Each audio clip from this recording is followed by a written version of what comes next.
Being very entitled and controlling, narcissists have no difficulty stepping all over your personal boundaries. So that's why I put together an extensive video class called This Is Me. It has 25 videos, written documents, guided questions. I'm going to teach you how to have healthy boundaries. There's a link below, and I hope you'll find it to be quite therapeutic.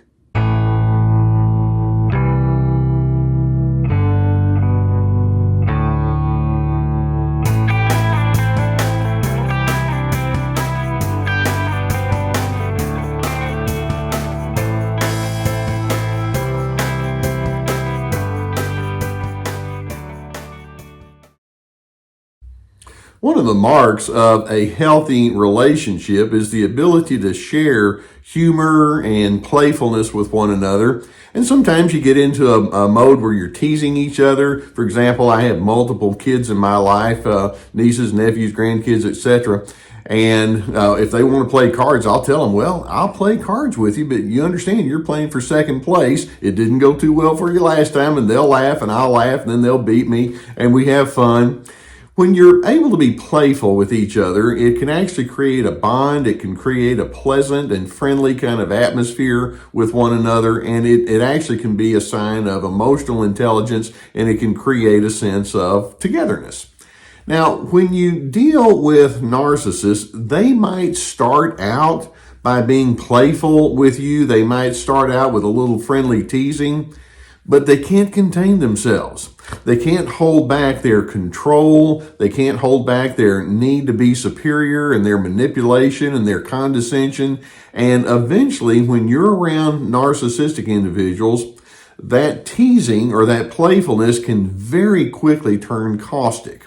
And these individuals can be masters at taunting you and taunting other individuals. They may think it's funny. They may think it's just good humor, when in fact, no, it's not. When narcissists engage with you, they want to maintain a superior edge. They like intimidating people. They like keeping people in a submissive kind of position. They have no empathy. They have no regard for how their words might impact other individuals. And so narcissists will use taunting. To themselves, they'll call it humor, but to other individuals, it's like, there's nothing funny about this. Now, I've jotted down several little illustrations, and I want to give you an idea of what I'm talking about, and perhaps you can relate to some of these. The first illustration, a woman has gained about 15 to 20 pounds, and by the way, it was due to medicines that she was taking. So at a family reunion, a family member calls her a blubberbutt and tells her to go easy on the Twinkies. Not funny. He thought he was funny.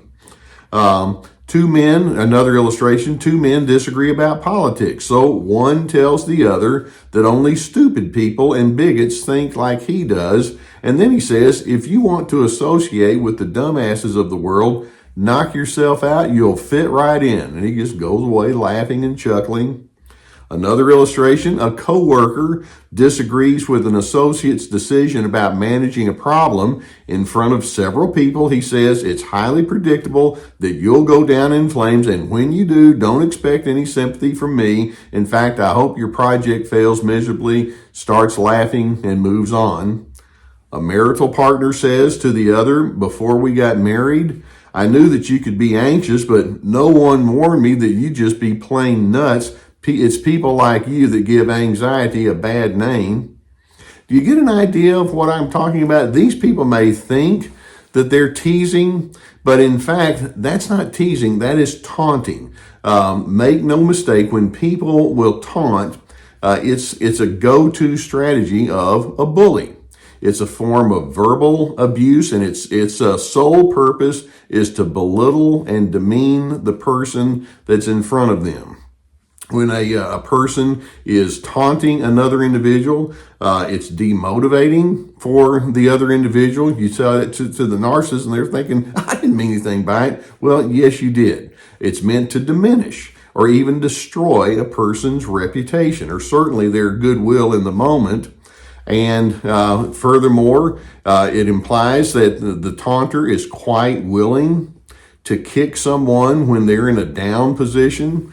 Now, narcissists refuse to say this or wouldn't admit it, but it arises from their own need to retaliate, perhaps from their own embarrassing moments. Maybe they've had some times where people were kind of chuckling or teasing, or they just had to explain a problem that went wrong. And so this is kind of their compensation for that.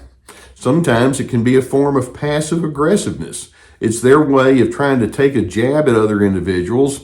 And it's a way of implying you're really worthless, but I don't really want to talk about it in a constructive way. I just want to make you feel uncomfortable, and I don't want to waste my time with anything, any kind of discussion that you might deem to be constructive. I don't do that. And it reveals the fact that these individuals don't have strong emotional intelligence at all. In fact, their social skills are sorely lacking.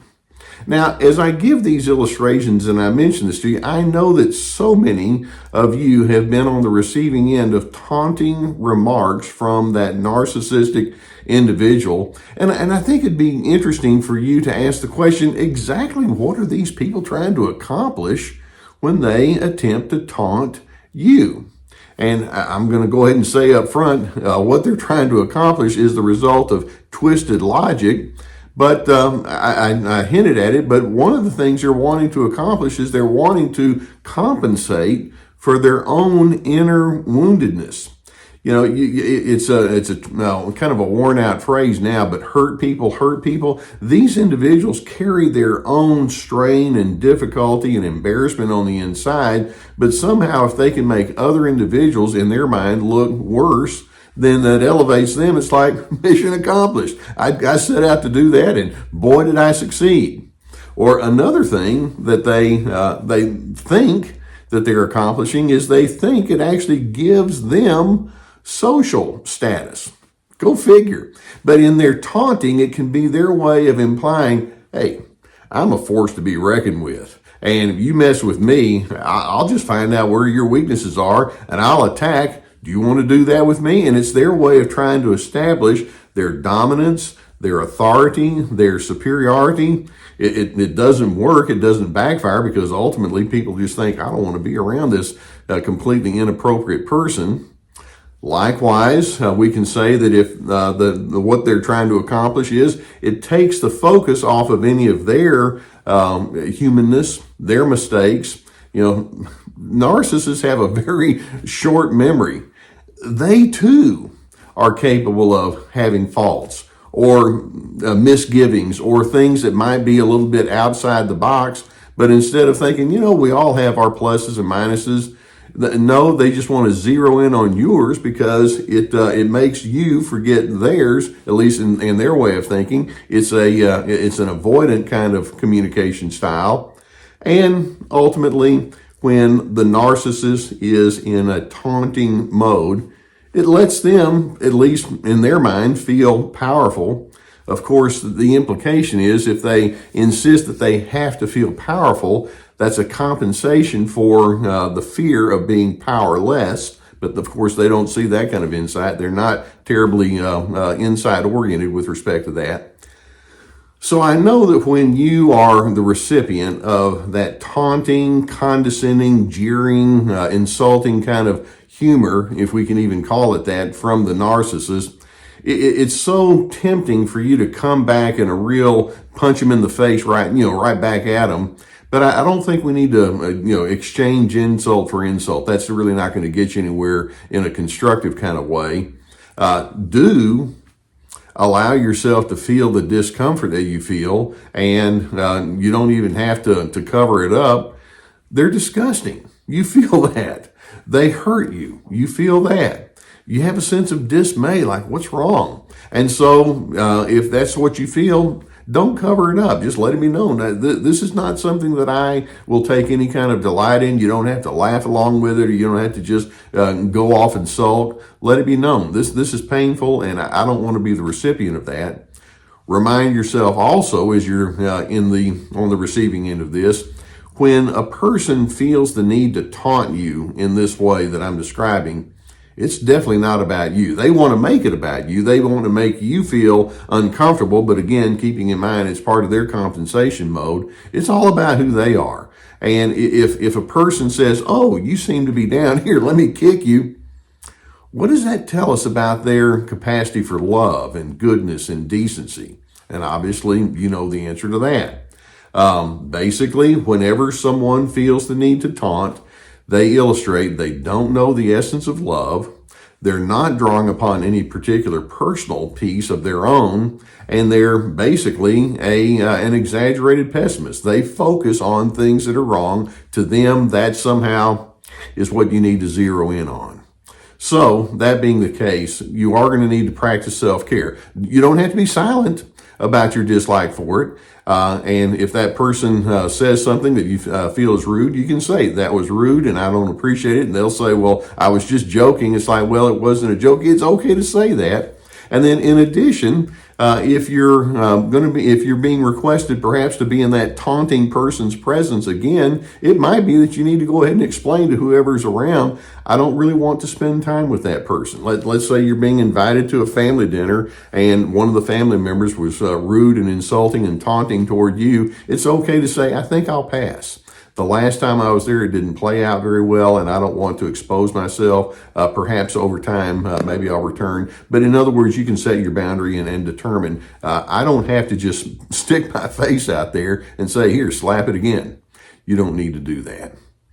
People who feel the need to taunt other individuals are not playful, they're not funny, they're not creating any kind of bonds. Like I say, they're simply trying to diminish the other individual so that they can build up their own pitiable self-esteem, or such as it might be. And that being the case, I'm hoping that when they do, you can have that notion that says, I don't want to have anything to do with you. I'm going to remove myself as much as I can from your presence. And if you think you're funny, you're not, because you see, ultimately, a person that resorts to this kind of taunting is little more than a coward. Now, I hope that this can give you some good insight with respect to what you might be dealing with. If you've not already hit that subscribe button, I would encourage you to do so. Gus and I will keep more videos coming in your direction. Hit the like button too, if you will. That helps us.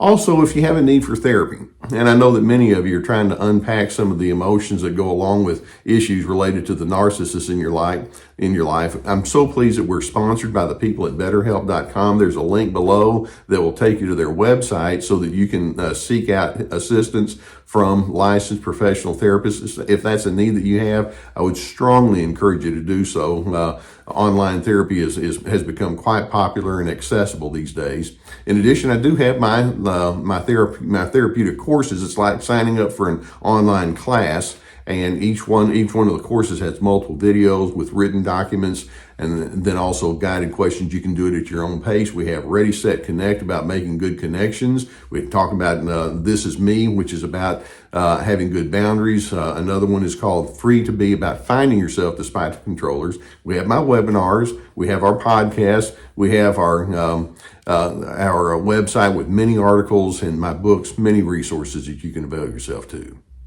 When a narcissist comes at you with this taunting, non-humor kind of attitude, just recognize you're dealing with somebody who's not healthy, and I'm hoping you can remove yourself as much as possible and remind yourself they're commenting about who they are. I am not going to take it as any kind of commentary about me. I stand in my own self-respect, and in doing so, it allows you to be a person of peace that they're not able to be.